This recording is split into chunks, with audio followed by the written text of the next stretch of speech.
So, hello everyone, this is CS Anitya Saraf, your friend, mentor and coach, and let us start with the chapter of peer review, right? तो देखना यार, peer review की बात करें ना तो बहुत आसान चैप्टर है, मजेदार चैप्टर है एंड स्कोरिंग चैप्टर है. One of the very simple chapter for exams, one of the most important chapter for exams. एक शॉर्ट क्वेश्चन मतलब आपको एग्जाम में दिखाई देता ही देता है इस चैप्टर से. एंड अगेन बहुत ज्यादा इंटरेस्टिंग चैप्टर भी है अपने आप में. तो यार अगर peer review की बात करें कि what is peer review all about, तो let us understand the background of the chapter first. कि आखिर peer review का बैकग्राउंड क्या है, peer review क्यों आया, क्या ऑब्जेक्टिव है peer review का, एंड क्या होगा इस पार्टिकुलर चैप्टर के अंदर. ठीक है. तो देखो, अगर हम लोग ऑडिटर्स की बात करें ना, तो we auditors are super natural human beings on this planet, है ना. We auditors are super natural human beings on this planet. मतलब यार हमारे ऊपर कितना रिस्पॉन्सिबिलिटी है, हमारे ऊपर कितना अकाउंटेबिलिटी है. We auditors are responsible to comment whether the financial statement reflects true and fair view, है ना. मतलब वो नरेंद्र मोदी जी ने सीए डे में स्पीच देते हुए कहा था कि भैया जो डॉक्टर्स होते हैं ना, जो डॉक्टर्स होते हैं वो तो सिर्फ एक इंसान का हेल्थ चेकअप करते हैं, बट जो चार्टर्ड अकाउंटेंट्स होते हैं ना वो इकोनॉमी का चेकअप करते हैं. मतलब अगर चार्टर्ड अकाउंटेंट्स ने अपना काम ईमानदारी से नहीं किया, चार्टर्ड अकाउंटेंट्स ने अपना सिग्नेचर्स ईमानदारी से नहीं दिया, तो देश की पूरी इकोनॉमी हिल सकती है. That is the importance of we chartered accountants, है ना. जो भी यूजर्स ऑफ फाइनेंशियल स्टेटमेंट है, जितने भी यूजर्स ऑफ फाइनेंशियल स्टेटमेंट है, चाहे बैंक्स हो, सप्लायर्स हो, कंपनी के एम्प्लॉयज हो, शेयर होल्डर्स हो, इन्वेस्टर्स हो, गवर्नमेंट है, जितने भी स्टेक होल्डर्स हैं, हर एक स्टेक होल्डर कंपनी के फाइनेंशियल स्टेटमेंट्स के ऊपर क्यों रिलायंस प्लेस करता है, क्यों भरोसा प्लेस करता है, क्योंकि हम ऑडिटर्स ने उन फाइनेंशियल स्टेटमेंट्स को वेरीफाई करके साइन किया है. हम ऑडिटर्स ने ओपिनियन एक्सप्रेस करा है कि financial statements are reflecting true and fair view, and दो stakeholders are trusting with the auditors. तब सोच के देखो कि वो सारे स्टेक होल्डर्स किस पे भरोसा कर रहे हैं. सर हम पे भरोसा कर रहे हैं, हम ऑडिटर्स पे भरोसा कर रहे हैं, और हम पे भरोसा करके वो लोग क्या कर रहे हैं सर, कंपनी में इन्वेस्टमेंट वगैरह कर रहे हैं, कंपनी के साथ डीलिंग कर रहे हैं. दे आर ट्रस्टिंग अस, है ना, दे आर ट्रस्टिंग अस. सो पूरी की पूरी इकोनॉमी ना कहीं हम पे डिपेंडेंट है. और ये इंश्योर करने के लिए कि भाई चार्टर्ड अकाउंटेंट्स अच्छे से काम करें, ये इंश्योर करने के लिए कि चार्टर्ड अकाउंटेंट बहुत ही ज्यादा क्वालिफाइड इंसान हो, इंटीग्रिटी के साथ काम करे, ऑब्जेक्टिविटी के साथ काम करे, ईमानदारी के साथ काम करे, तो गवर्नमेंट ऑफ इंडिया ने क्या सेट किया, आईसीआई सेट किया, institute of chartered accountants of India. तो आईसीआई को फॉर्म किया गया कि भाई तुम्हारा काम है चार्टर्ड अकाउंटेंट्स को बनाना, रेगुलेट करना, and you are responsible to ensure कि जो चार्टर्ड अकाउंटेंट्स हैं वो अच्छे से काम कर रहे हैं कि नहीं कर रहे हैं. फिर उसके बाद आईसीआई ने क्या किया, फिर उसके बाद आईसीआई ने काफी सारे प्रोविजंस इंसर्ट करे टू एंश्योर कि वो जो चार्टर्ड अकाउंटेंट्स है ना वो अच्छे से काम कर पाए. जैसे कि स्टैंडर्ड्स ऑफ ऑडिटिंग फॉर्मुलेट कर दिया कि भाई तुमको क्या करना है, ऑडिट करते वक्त स्टैंडर्ड्स ऑफ ऑडिटिंग फॉलो करना है, राइट. उसके बाद गाइडेंस नोट जारी कर दिए, काफी सारे गाइडेंस नोट, काफी सारे स्टेटमेंट्स, काफी सारे सर्कुलर्स, काफी कुछ जारी कर दिया कि भाई आपको क्या करना है सर, ये सारे के सारे गाइडेंस नोट्स फॉलो करने हैं. उसके बाद कोड ऑफ एथिक्स ले आए कि भाई आपको क्या करना है, कोड ऑफ एथिक्स फॉलो करना है, कोड ऑफ एथिक्स का भी ध्यान रखना है. बहुत सारे प्रोनाउंसमेंट इशू करा इंस्टीट्यूट ने from time to time, so that एक चार्टर्ड अकाउंटेंट अपना काम ईमानदारी से करे, सो दैट एक चार्टर्ड अकाउंटेंट अपना काम अच्छे से करे, है ना. फिर गवर्नमेंट ऑफ इंडिया ने क्या किया, गवर्नमेंट ऑफ इंडिया ने अगर हम लोग बात करें तो कानून के अंदर, लॉ के अंदर ऐसे प्रोविजंस इंश्योर कर दिए कि चार्टर्ड अकाउंटेंट्स अच्छे से काम करें to ensure the independence of auditor. तो यार एक चीज बताओ, इंस्टीट्यूट ऑफ चार्टर्ड अकाउंटेंट्स ने और गवर्नमेंट ऑफ इंडिया ने मिलकर ये तो कह दिया कि भाई ए चार्टर्ड अकाउंटेंट तुझे क्या करना है, तुझे ऑडिट करते वक्त इन सारी बातों का ध्यान रखना है, तुझे ऑडिट करते वक्त स्टैंडर्ड्स ऑफ ऑडिटिंग भी फॉलो करने हैं, तुझे ऑडिट करते हुए अकाउंटिंग स्टैंडर्ड्स भी फॉलो करने हैं, तुझे ऑडिट करते हुए गाइडेंस नोट भी फॉलो करने हैं, तुझे ऑडिट करते वक्त हमारी जो प्रोनाउंसमेंट है, आईसीआई की जो प्रोनाउंसमेंट है वो भी फॉलो करने हैं. स्टैंडर्ड्स ऑन इंटरनल ऑडिटिंग होता है, तो अगर आप इंटरनल ऑडिटिंग कर रहे हो तो स्टैंडर्ड्स ऑन इंटरनल ऑडिटिंग का भी ध्यान रखना है. आपको अकाउंटिंग स्टैंडर्ड्स फॉलो करने हैं, अगर इन डेज कंपनी के ऊपर एप्लीकेबल होता है तो सर आपको इन डेज भी फॉलो करना है. तो ये सारी बातें कह दी गई, लेकिन इंश्योर कैसे किया जाए कि चार्टर्ड अकाउंटेंट ये सारी बातें फॉलो कर भी रहा है या नहीं कर रहा, हाउ टू इंश्योर. तो आईसीआई ने अपना एक इंटरनल मैकेनिज्म बनाया, the mechanism of peer review. ICI ने एक इंटरनल मैकेनिज्म बनाया अपना, the mechanism of peer review, जहां पे बोला गया कि भाई प्रैक्टिसिंग यूनिट्स को क्या करना पड़ेगा, प्रैक्टिसिंग यूनिट्स को अपने काम का रिव्यू कराना होगा. प्रैक्टिसिंग यूनिट्स को क्या करना होगा, अपने काम का रिव्यू कराना होगा. तो अगर प्रैक्टिसिंग यूनिट्स अच्छे अच्छे क्लाइंट्स का ऑडिट करना चाहती हैं, अगर प्रैक्टिसिंग यूनिट्स अच्छे अच्छे क्लाइंट्स का ऑडिट करना चाहती हैं, मान लो भाई लिस्टेड एंटिटी का ऑडिट करना है, तो उससे पहले तुमको क्या करना पड़ेगा, अपने फाइनेंशियल्स को रिव्यू कराना पड़ेगा। और रिव्यू कौन करेगा, मतलब अपने काम को रिव्यू कराना पड़ेगा। क्या रिव्यू कराना पड़ेगा, अपने काम को रिव्यू कराना पड़ेगा कि भाई इंस्टीट्यूट ने जितना तुमको कहा है करने को, इंस्टीट्यूट ने जितना तुमको कहा है करने को, इंस्टीट्यूट ने बोला तुम स्टैंडर्ड्स फॉलो करो, इंस्टीट्यूट ने बोला तुम अकाउंटिंग स्टैंडर्ड्स का कंप्लायंस का ध्यान रखो, इंस्टीट्यूट ने तुमको बोला कि भाई जो भी हमारे नोटिफिकेशन है वो सारा फॉलो करो, इंस्टीट्यूट ने तुमको बोला कोड ऑफ एथिक्स फॉलो करो। तो जो भी इंस्टीट्यूट ने कहा है तुमको, प्लस इंस्टीट्यूट ने तुमको बोला क्वालिटी कंट्रोल सिस्टम को फॉलो करो, एक क्वालिटी कंट्रोल सिस्टम बनाओ, इंडिपेंडेंटली काम करो, अपने स्टाफ को प्रॉपर ट्रेनिंग दो, to do all this thing to ensure कि तुम्हारा काम अच्छे से हो। तो अब एक इंटरनल मैकेनिज्म बना दिया गया पेयर रिव्यू कि अब एक रिव्यूअर आके रिव्यू करेगा कि क्या आप ये सारी चीजें कर रहे हो। तो एक रिव्यूअर आएगा और रिव्यूअर क्या करेगा, रिव्यू करेगा कि क्या प्रैक्टिसिंग यूनिट वाकई ये सारा कुछ कर रहा है, क्या प्रैक्टिसिंग यूनिट वाकई स्टैंडर्ड्स ऑफ ऑडिटिंग फॉलो कर रहा है, क्या प्रैक्टिसिंग यूनिट वाकई ही एएस के कंप्लायंस का ध्यान रख रहा है, क्या प्रैक्टिसिंग यूनिट गाइडेंस नोट वगैरह फॉलो कर रहा है, क्या practising unit statements on internal audit follow कर रहा है, क्या practising unit code of ethics follow कर रहा है, क्या प्रैक्टिसिंग यूनिट सारे के सारे आईसीए प्रोनाउंसमेंट फॉलो कर रहा है। तो एक रिव्यूअर आकर इन सारी चीजों का रिव्यू करेगा, ध्यान देगा कि भाई क्या प्रैक्टिसिंग यूनिट ये सारा कुछ कर रहा है कि नहीं, अपने इंडिपेंडेंस का ध्यान रख रहा है कि नहीं, अपने स्टाफ को प्रॉपर ट्रेनिंग दे रहा है कि नहीं, प्रॉपर डॉक्यूमेंटेशन वगैरह कर रहा है कि नहीं, वर्किंग पेपर्स मेंटेन कर रहा है कि नहीं। तो एक रिव्यूअर आके रिव्यू करेगा इस बात का, और रिव्यूअर आके रिव्यू करके सर्टिफिकेट देगा जिसको बोलते हैं पीयर रिव्यू सर्टिफिकेट। तो एक रिव्यूअर आएगा और रिव्यूअर आके रिव्यू करके क्या करेगा सर, सर्टिफिकेट देगा जिसको बोलते हैं पीयर रिव्यू सर्टिफिकेट कि भाई आप ये सारी चीजें फॉलो कर रहे हो, आप ये सारी चीजें फॉलो कर रहे हो, है ना। और उसके बाद ही आप क्या कर पाओगे, उसके बाद ही वो पीयू क्या कर पाएगी, सर्टेन एंटिटीज का ऑडिट एक्सेप्ट कर पाएगी, सर्टेन एंटिटीज का ऑडिट एक्सेप्ट कर पाएगी। तो that is what is called as the concept of peer review. अब लॉजिकल सा चीज है यार, मेरे काम को कोई दूसरा बंदा आके रिव्यू करेगा, मेरे काम को कोई दूसरा बंदा आके रिव्यू करेगा, मतलब एक पीयू के काम को दूसरा कोई पीयू आके, दूसरा कोई प्रैक्टिसिंग चार्टर्ड अकाउंटेंट आके रिव्यू करेगा, एक रिव्यूअर आके रिव्यू करेगा। तो वो बंदा बहुत क्वालिफाइड होना चाहिए, वो बंदा जो है बहुत ज्यादा नॉलेजेबल होना चाहिए, वो बंदा भी बहुत ज्यादा इंडिपेंडेंट होना चाहिए, उसका पीयू के साथ कोई कनेक्शन नहीं होना चाहिए, तभी तो रिव्यू अच्छे से हो पाएगा। क्योंकि सोचो रिव्यूअर आ रहा है और पीयू का, प्रैक्टिसिंग यूनिट का रिव्यू कर रहा है, तो भाई वो बंदा बहुत नॉलेजेबल होना चाहिए, ऑडिट वगैरह का अच्छा खासा एक्सपीरियंस होना चाहिए, पीयू के साथ कोई भी सेटिंग नहीं होनी चाहिए, कहीं कोई कॉन्फ्लिक्ट ऑफ इंटरेस्ट अराइज नहीं होना चाहिए, इंडिपेंडेंट होना चाहिए।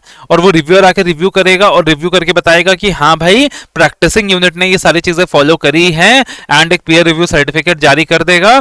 एंड जब उस प्रैक्टिसिंग यूनिट के हाथ में पीयर रिव्यू सर्टिफिकेट आएगा तभी जाकर वो सर्टेन एंटिटीज का ऑडिट एक्सेप्ट कर पाएगा। So this is the concept of peer review, ठीक है ना, this is the concept of peer review. तो कुछ बेसिक डेफिनेशंस देखना, उसके बाद हम लोग चैप्टर पे आएंगे। सबसे पहले अगर पीयर रिव्यू की बात करें तो सर पीयर रिव्यू का मतलब क्या होता है, what do you mean by peer review. Peer का मतलब क्या होता है, पीयर का मतलब होता है ए person of similar professional standing. Peer का मतलब क्या होता है, मेरा कलीग, मतलब पीयर सेम लेवल, मेरा कलीग जो मेरे सेम लेवल पे है ना। तो पीयर का मतलब होता है ए person of similar professional standing. And review का मतलब क्या होता है सर, रिव्यू का मतलब होता है फाइनेंशियल स्टेटमेंट्स को रिव्यू करना। रिव्यू का मतलब होता है किसी काम को रिव्यू करना, यानी दूसरा बंदा मेरे काम को रिव्यू कर रहा है। नॉर्मली अपन समझते हैं रिव्यू का मतलब फाइनेंशियल स्टेटमेंट्स को रिव्यू करना, but in this context review का मतलब होता है दूसरा बंदा एक बंदे के काम को रिव्यू कर रहा है, यानी दूसरा प्रोफेशनल एक प्रोफेशनल के काम को रिव्यू कर रहा है। सीए के काम का रिव्यू सीए कर रहा है, सीएस के काम का रिव्यू सीएस कर रहा है, कॉस्ट अकाउंटेंट के काम का रिव्यू कॉस्ट अकाउंटेंट कर रहा है, यानी ये person of similar professional standing दूसरे person of similar professional standing के काम को रिव्यू कर रहा है। तो पीयर रिव्यू का क्या मतलब होता है, review of work by one professional, review of work of one professional by another, that is by a person of similar professional standing. ये सिर्फ बेसिक मतलब है, पूरा डेफिनेशन अभी हमने डिस्कस नहीं किया। उसके बाद एक टर्मिनोलॉजी बार बार यूज होगी इस पूरे चैप्टर में, technical professional ethical standards. Technical professional ethical standards जिसको मैं प्यार से बुलाऊंगा TPE, technical professional ethical standards जिसको सर मैं प्यार से बुलाऊंगा टीपीई, टीपीई। क्योंकि अल्टीमेटली जब रिव्यूअर आएगा ना, तो रिव्यू करते वक्त वो ये देखेगा कि पीयू ने टीपीई फॉलो किया है या नहीं किया है। जब रिव्यूअर रिव्यू करने आएगा तो वो ये देखेगा कि क्या पीयू ने टीपीई फॉलो किया है या नहीं किया है। Now what is technical professional and ethical standards, इसके अंदर क्या क्या चीजें आती हैं। तो जैसे कि अकाउंटिंग स्टैंडर्ड्स हो गया या इंड एएस हो गया, स्टैंडर्ड्स ऑफ ऑडिटिंग हो गया या स्टैंडर्ड्स ऑन इंटरनल ऑडिट हो गया, गाइडेंस नोट है, कोड ऑफ एथिक्स है, आईसीआई प्रोनाउंसमेंट है, गाइडलाइंस है, ये सारा कुछ आ गया in the technical professional and ethical standards, ठीक है ना। तो अकाउंटिंग स्टैंडर्ड्स हो गया, इंड एएस हो गया, स्टैंडर्ड्स ऑफ ऑडिटिंग हो गया, स्टैंडर्ड्स ऑन इंटरनल ऑडिट हो गया, गाइडेंस नोट हो गया, कोड ऑफ एथिक्स हो गया, आईसीआई प्रोनाउंसमेंट हो गया, गाइडलाइंस हो गया, ये सारा कुछ किसके अंदर आता है sir, technical professional and ethical standards के अंदर आता है, ठीक है। उसके बाद देखना एक नया कॉन्सेप्ट है ऑडिट क्वालिटी मैच्योरिटी मॉडल। एक नया कॉन्सेप्ट है ऑडिट क्वालिटी मैच्योरिटी मॉडल। एक बार खाली डेफिनेशन समझ लो, डेफिनेशन क्या है, फिर अपन चैप्टर में आएंगे। तो ऑडिट क्वालिटी मैच्योरिटी मॉडल क्या है, एक नया मॉडल है जिसको बोलते हैं self evaluation quality control model. Self evaluation quality control model, नाम से क्या पता चल रहा है, it's a self evaluation model. तो सिलेक्टिव प्रैक्टिसिंग यूनिट्स जो बड़े बड़े क्लाइंट्स का ऑडिट कर रही हैं, सिलेक्टिव प्रैक्टिसिंग यूनिट्स जो बड़े बड़े क्लाइंट्स का ऑडिट कर रही हैं, उनको बोला गया है कि आप क्या करो, अपने आप को ना खुद इवैल्यूएट करो, अपने आप को खुद इवैल्यूएट करो। आप इवैल्यूएट करके बताओ कि क्या आप क्वालिटी कंट्रोल के सारे पैरामीटर्स फुलफिल कर रहे हो। तो एक क्वेश्चनर दिया जाएगा उनको, सर्टेन पैरामीटर होगा और बोला जाएगा कि आप क्या करो सर, आप ईमानदारी से अपने आप को रेट करो, राइट। तो certain practising unit, selective practising units जो कि सिलेक्टिव क्लाइंट्स का ऑडिट कर रही हैं, उनको बोला जाएगा कि आप ईमानदारी से अपने आप को रेट करो, ठीक है, अपनी खुद की रेटिंग करो कि यू नो, एंड वो रेटिंग किस हिसाब से होगा, एक क्वेश्चनर दिया जाएगा, लिस्ट ऑफ क्वेश्चंस वगैरह पूछे जाएंगे, तो उस हिसाब से आपको क्या करना है, अपने आप को रेट करना है, ठीक है जी। अब एक प्रैक्टिसिंग यूनिट बोलेगा, अच्छा जी क्या बात है, मुझे खुद को रेट करना है, अपने आप को खुद का इवैल्यूएशन करना है, सेल्फ इवैल्यूएशन क्वालिटी मॉडल, बहुत अच्छी बात है जी। मैं खुद अपना इवैल्यूएशन करूंगा और खुद अपना इवैल्यूएशन करके अपने आप को फुल मार्क्स दूंगा खुद को, और फिर एकदम जबरदस्त तरीके से पब्लिसिटी करूंगा, देखो जी ऑडिट क्वालिटी मैच्योरिटी मॉडल के हिसाब से मैंने बहुत अच्छा परफॉर्मेंस दिया है, देखो जी ऑडिट क्वालिटी मैच्योरिटी मॉडल के हिसाब से मेरी रेटिंग बहुत हाई है। मतलब मजा आ जाएगा यार, है ना, कि सेल्फ इवैल्यूएशन क्वालिटी मॉडल है और मेरे को खुद से क्या करना है, खुद को इवैल्यूएट करना है, तो मैं खुद अपने आप को हाईएस्ट रेटिंग दूंगा और उसको हर जगह पब्लिसाइज करूंगा, वेबसाइट के अंदर हर जगह, कि देखो जी मेरा जो रेटिंग है वो इतना हाई है based on the audit quality maturity model. और जो यूजर है उसको तो इतना समझ आएगा नहीं देख के कि अच्छा ये एक self evaluation quality control model है, वो बोलेगा होगा भाई कुछ भारी भरकम नाम लग रहा है ऑडिट क्वालिटी मैच्योरिटी मॉडल, उसके तहत सीए का रेटिंग इतना हाई है। सो दैट इज वाई बोल दिया कि आप इसको ना पब्लिसाइज नहीं कर सकते हो, जो भी रिजल्ट आएगा ना ऑडिट क्वालिटी मैच्योरिटी मॉडल का, आप उसको पब्लिसाइज नहीं करोगे, आप उसकी पब्लिसिटी नहीं करोगे, आप उसको पब्लिसाइज नहीं करोगे। और अगर आप उसको पब्लिसाइज करते हो, उसके रिजल्ट्स को पब्लिसाइज करते हो, तो आपको गिल्टी माना जाएगा as per the chartered accountants act. आप सोचो सर कौन से क्लॉज में गिल्टी माना जाएगा, कहां गिल्टी माना जाएगा, याद करो clause 6 part 1 first schedule of the chartered accountants act 1949 solicitation, right. तो माना जाएगा कि आप क्या कर रहे हो सर, सॉलिसिटेशन कर रहे हो। और clause 6 part 1 first schedule of the chartered accountants के तहत आपको गिल्टी माना जाएगा। तो एक कॉन्सेप्ट होता है ऑडिट क्वालिटी मैच्योरिटी मॉडल का, ठीक है।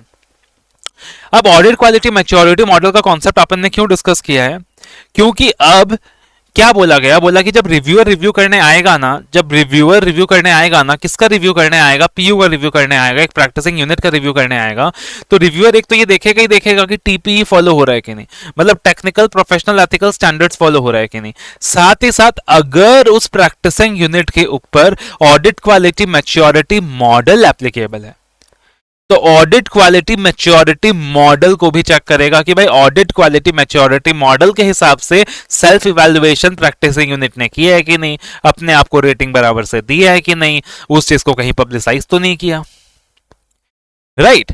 सो दैट इज वाई इसका रेफरेंस आ रहा है यहाँ पे, यानी अब आप देखोगे कि पीयर रिव्यू का जब हम डेफिनेशन पढ़ेंगे ना, तो डेफिनेशन में भी टीपीई का जिक्र होगा, डेफिनेशन में भी ऑडिट क्वालिटी मैच्योरिटी मॉडल का जिक्र होगा। जब आप ऑब्जेक्टिव ऑफ पीयर रिव्यू देखोगे ना, जब आप स्कोप ऑफ पीयर रिव्यू देखोगे ना, या areas to be covered in peer review देखोगे ना, तो वहां भी आप देखोगे सर टीपी का जिक्र हो रहा है, ऑडिट क्वालिटी मैच्योरिटी मॉडल का जिक्र हो रहा है, क्योंकि अल्टीमेटली रिव्यूअर को आगे ये देखना है कि टीपी कंप्लाई हुआ कि नहीं, technical professional ethical standards comply हुआ कि नहीं, ऑडिट क्वालिटी मैच्योरिटी मॉडल का ध्यान रखा जा रहा है कि नहीं। That is what the reviewer has to see. Clear है? That is what the reviewer has to see. तो आखिरकार रिव्यूअर चेक क्या करने वाला है? आखिरकार रिव्यूअर चेक क्या करने वाला है? What is to be checked in the review, या what is going to be the objective of review, या what is going to be the scope of review. इन सब में ना ये बातें कॉमन होंगी कि रिव्यूअर क्या चेक करने वाला है सर। रिव्यूअर चेक करने वाला है कि पीयू जो है वो टीपीई फॉलो कर रहा है कि नहीं, यानी practising unit technical professional ethical standard का ध्यान रख रहा है कि नहीं, यानी practising unit standards of auditing follow कर रहा है क्या, अकाउंटिंग स्टैंडर्ड्स फॉलो कर रहा है क्या, देन स्टेटमेंट्स ऑन इंटरनल जो भी स्टेटमेंट्स गाइडेंस वगैरह है, आईसीआई के प्रोनाउंसमेंट वगैरह है, वो सारा कुछ फॉलो कर रहा है क्या, कोड ऑफ एथिक्स फॉलो कर रहा है क्या। Then AQMM model if applicable, तो ऑडिट क्वालिटी मैच्योरिटी मॉडल भी पीयर रिव्यूअर चेक करने वाला है। ये देखने वाला है कि प्रैक्टिसिंग यूनिट ने क्लाइंट का वर्किंग पेपर्स प्रॉपर्ली मेंटेन किया कि नहीं, डॉक्यूमेंटेशन मेंटेन किया कि नहीं, quality control system in place है कि नहीं, तो जो एसक्यूसी पढ़ते हैं स्टैंडर्ड्स पढ़ते वक्त quality control system in place है कि नहीं, यानी कि पीयू ने इंडिपेंडेंस का ध्यान रखा कि नहीं, पीयू ने स्टाफ की प्रॉपर ट्रेनिंग दी कि नहीं, पीयू ने स्टाफ को प्रॉपर ट्रेनिंग दी कि नहीं, इंडिपेंडेंस का ध्यान रखा कि नहीं रखा। तो ये सारा आ जाएगा किसके अंदर कि what is going to be considered in checked in the review of the peer review, या objective of the peer review, या scope of the peer review. ठीक है, तो रिव्यूअर आके ये सारी बातें चेक करने वाला है। टीपीई हो गया, AQMM हो गया, वर्किंग पेपर्स मेंटेन करा कि नहीं, डॉक्यूमेंटेशन प्रॉपर है कि नहीं, quality control system in place है कि नहीं, ये सारी बातें सर रिव्यूअर आके चेक करने वाला है। तो अभी तक ये सारा बेसिक एकदम क्लियर है। पीयर रिव्यू क्यों आया, ऑब्जेक्टिव क्या था, इन जनरल पीयर रिव्यू का क्या मतलब है, टेक्निकल प्रोफेशनल एथिकल स्टैंडर्ड्स में क्या क्या आता है, ऑडिट क्वालिटी मैच्योरिटी मॉडल क्या क्या होता है, रिव्यू के अंदर इन जनरल क्या क्या आएगा, रिव्यू के अंदर इन जनरल क्या क्या आएगा। ठीक है, अब आप एक चीज मेरे को बताना, जितना अभी तक अपन ने ये रिव्यू का कॉन्सेप्ट जाना है, समझा है, तो आपको क्या लगता है सर रिव्यूअर के ऑब्जेक्टिव क्या है? What is the objective of the reviewer? वो जो रिव्यूअर है जिसको अपॉइंट किया गया है टू